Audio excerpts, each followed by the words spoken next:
Hello everyone, it's Loretta. Thank you for joining me. Today we're going to actually do a treat box that you can fill with whatever goodies you want for my 2018 craft fair series. This is episode 19. I can't believe it. Thank you so much everyone who's been watching my series and giving me some great suggestions and asking really great questions. I am floored, just absolutely overjoyed, actually, to tell you the truth. So, now, if you don't have a die cutter and you do not have these supplies, I am sure you can probably find a template somewhere online to do the same thing.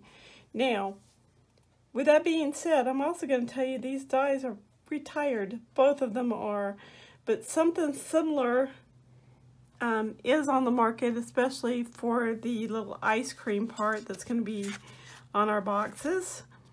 As far as the actual pie box, I'm sure there's probably a die for it too. This is the Sizzix Box, pie. Looks like this. If I remember, I will look up and find out if there is a Sizzix identification number. If I find it somewhere like on Amazon, I will link it down below. Same thing for this little guy. This is an old-fashioned red die. And this is called Cupcake and Ice Cream. And this is 38-0998. So, you'll need the long cutting pads for the big boy. And you'll need your regular standard cutting pads for the little guy. You cannot cut either one of these dies in a Gemini. Gemini is only made for your thin dies, and I think that's unfortunate. But that's just me. So you're going to gather up some materials. First of all, scrapbooking paper. As you can see, I've already die cut mine.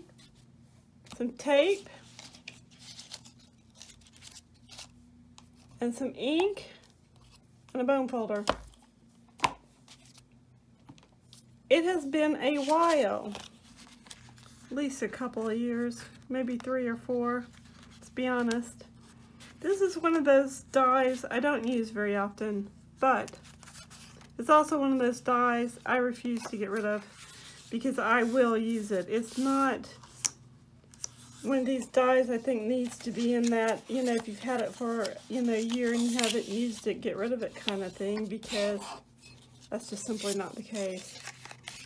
So, I'm just going to score and fold, I should say fold in on the score lines this die has already made for me. I've already chosen for this paper to have the pattern, this pretty floral blooming, maybe, I don't know what it is. Anyway, Christmas blooming flower. You know, it might even be a blooming cactus. I can't tell, but it's just for the sake of the video. I'm not going to worry about it.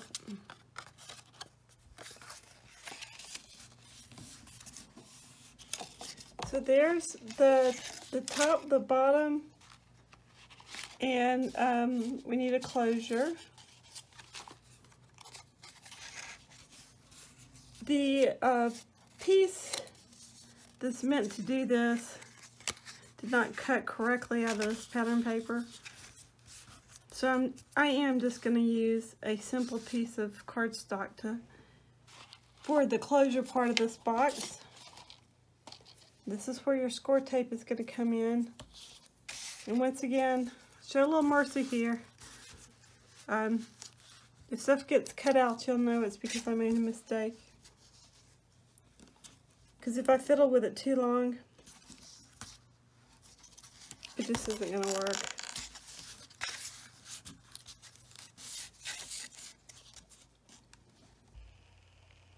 I really like the score tape because you can tear it and it's really, really strong. So I'm just going to go ahead and put my adhesive on the tabs. for all the pieces of our box. I may get interrupted here. The guy who does my yarn is out working today. For those of you who have followed me and are following me on Facebook, I'd like to invite you to join the Face group Designs, Loretta Roger Designs, or Design by Loretta Facebook group.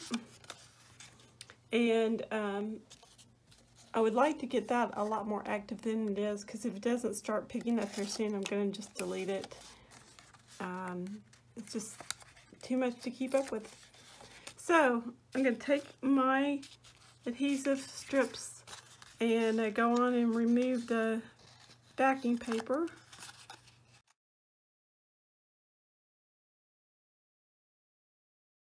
Now, here's the tricky part. I have to remember how this thing goes together.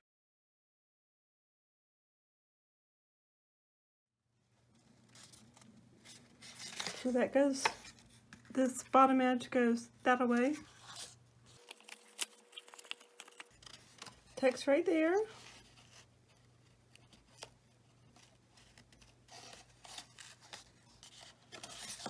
So far so good. And this part and this part go in.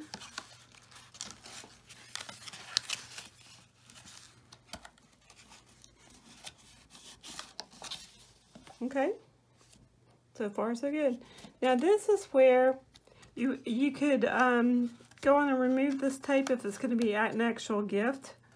But since this is just my prototype, if you will, it just gets tucked in like this. And there's your little piece of pie. So let's do another one. I'm hoping that the audio for this particular video is going to be better. I am using my lapel mic on my smartphone, which is an iPhone.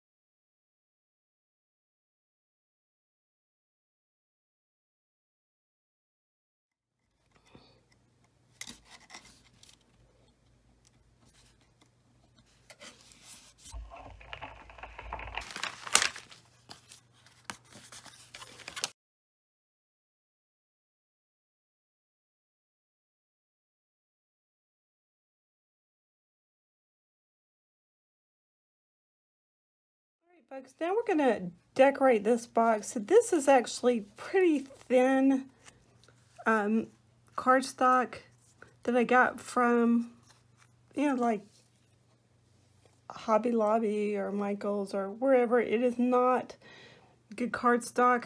It's not even close. So to make it a little bit more sturdy, all I did was I glued those two pieces together.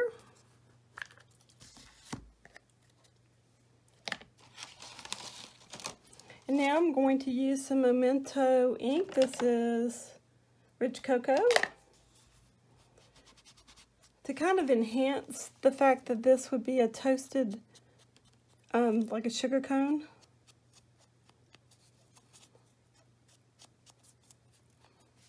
And I'm just going to take this and kind of get the excess off and just real gently, real lightly pounce that.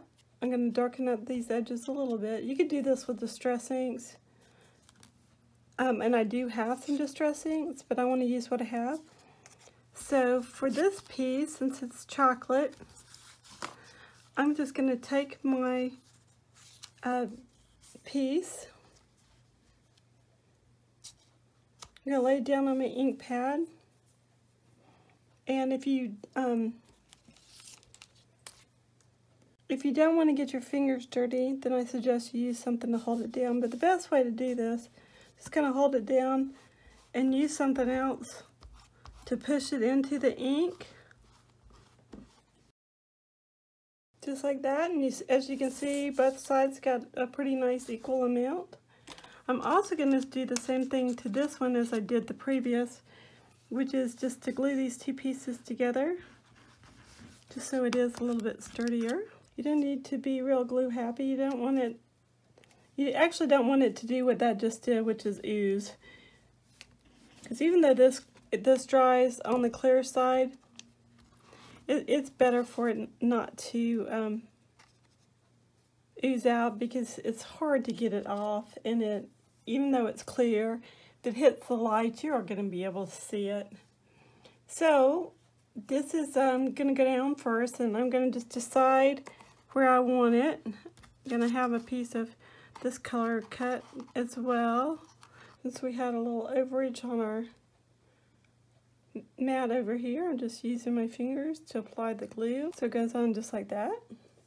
Okay folks, my phone actually rang, so since I had to pick it up anyway, I decided to go on and grab some dimensional adhesive. This is just the Scotch 3M foam tape, and it doesn't hurt a thing that there's already glue back here. It won't, one flat surface won't be touching the other, but I do actually want a little bit more glue on this, just so that it will stay in place. I really didn't like this darker brown color on my box, so I'm going to replace it with this really pretty red one. Well, it's kind of a hot pink. It matches the color in my box. So you can so coordinate your colors with this type of a project if you like. You can also add flowers, just a fun stamped image, whatever you like, whatever you have. You can even give this a little cherry, which is what this little circle piece is. And since I had die cut all of the pieces for this little ice cream out of craft paper, it actually works for my benefit quite well. So there's your little cherry. This die even cuts confetti. So there's your box, all finished. Here are the two boxes all finished. Here's the second one we just finished, and here's the first. And you can fill these up with whatever you want. I haven't decided if I'm gonna like fill these up with like a hot cocoa mix, or maybe some sprinkles would be fun. If you have a scrapbooking buddy, you could always fill them with little treats for them. A hand sanitizer would also work in here. It would have to go this way, but it would fit perfectly, wouldn't it? Alrighty then. Down below in the comment section, let me know what you would fill this type of box with, as well as what you would charge for the box at a craft show. So this is episode 19 in the 2018 Craft Fair series, where I show you what I'm making, how I'm making it, and what I'm selling it for. Thanks again for joining me. Stamp happy and be a blessing. I will talk to you all soon. Bye for now.